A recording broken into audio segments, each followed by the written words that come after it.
بسم اللہ الرحمن الرحیم۔ السلام علیکم۔ ایک شخص نے حضرت موسیٰ علیہ السلام سے درخواست کی کہ مجھے جانوروں کی زبان سکھا دیں۔ عین ممکن ہے کہ ان کی باتوں سے مجھے کسی قدر عبرت حاصل ہو، کیونکہ انسانوں کی باتیں تو ان کے اپنے ہی مفاد کے گرد گھومتی ہیں۔ عین ممکن ہے کہ جانور محض آخرت کے بارے میں باتیں کرتے ہوں۔ حضرت موسیٰ علیہ السلام نے اسے منع فرمایا اور یہ بھی فرمایا کہ یہ عمل تیرے لیے خطرناک ثابت ہو سکتا ہے، لیکن وہ ضد کرتا رہا۔ بالآخر حضرت موسیٰ علیہ السلام نے اللہ تعالیٰ سے رجوع کیا۔ اللہ تعالیٰ نے حکم دیا کہ اسے جانوروں کی زبان سکھا دو۔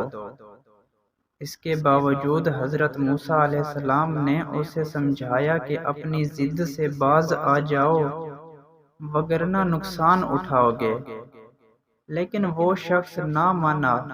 بالآخر موسیٰ علیہ السلام نے اسے مرغ اور کتے کی بولی سکھا دی۔ انہوں نے اس شخص سے فرمایا کہ اللہ تعالیٰ نے مجھے محض اتنی ہی اجازت فراہم کی ہے۔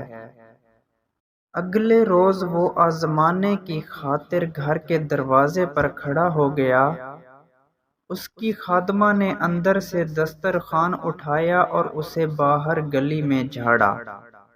اس میں سے بچا کچا روٹی کا ایک ٹکڑا زمین پر گرا۔ مرغ فوراً اس ٹکڑے کی جانب لپکا اور کھا گیا۔ کتے نے کہا کہ تم نے زیادتی کی ہے، تم تو مٹی میں گرے ہوئے دانے بھی تلاش کر سکتے ہو، لیکن میں ایسا نہیں کر سکتا۔ اگر تم روٹی کا یہ ٹکڑا میرے لیے چھوڑ دیتے تو میں اسے کھا کر اپنی بھوک کسی قدر مٹا سکتا تھا۔ مرغ نے کہا کہ تم فکر نہ کرو، کل مالک کا گھوڑا مر جائے گا اور تم گوشت سے لطف اندوز ہونا۔ اس شخص نے مرغ کی بات سن کر فوراً گھوڑا بیچ دیا اور مرغ کو کتے کے سامنے شرمندہ ہونا پڑا۔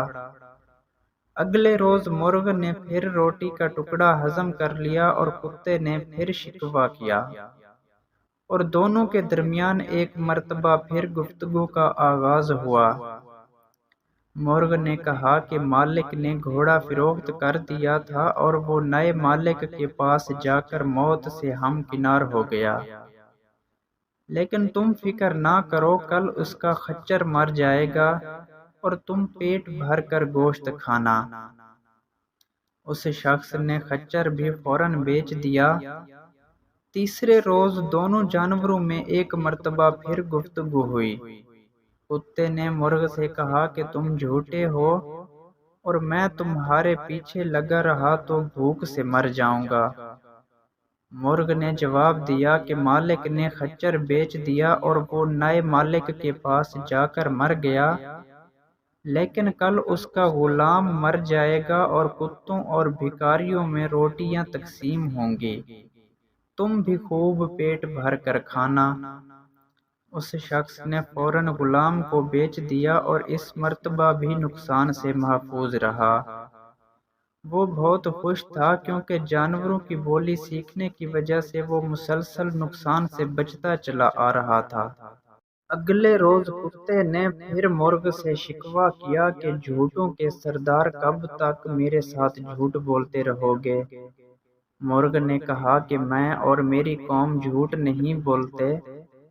مرغ نے مزید کہا کہ اے کتے، تم فکر نہ کرو، کل مالک بذات خود مر جائے گا، اس کے لواحقین گائے ذبح کریں گے اور تم خوب مرغن غذا کھانا۔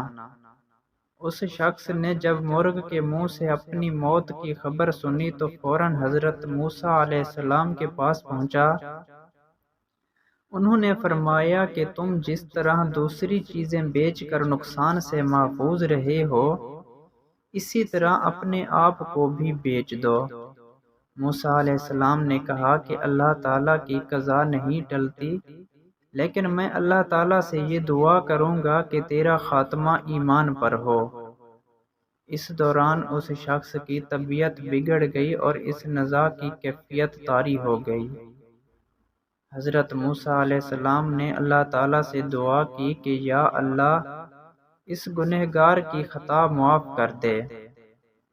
حضرت موسیٰ علیہ السلام کی دعا پر اللہ تعالیٰ نے فرمایا کہ ہم نے اسے ایمان عطا کیا، اگر تم چاہو تو ہم اسے دوبارہ زندگی عطا کر دیں۔ حضرت موسیٰ علیہ السلام نے عرض کیا یا اللہ یہ دنیا تو فانی ہے، اگر یہ تیرے حکم سے زندہ بھی ہو گیا تو پھر مرے گا، اس لیے تو اسے ابدی زندگی بخش دے، اور دوسرے مردے بھی جو تیرے حضور حاضر ہو چکے ہیں ان پر بھی رحم فرما۔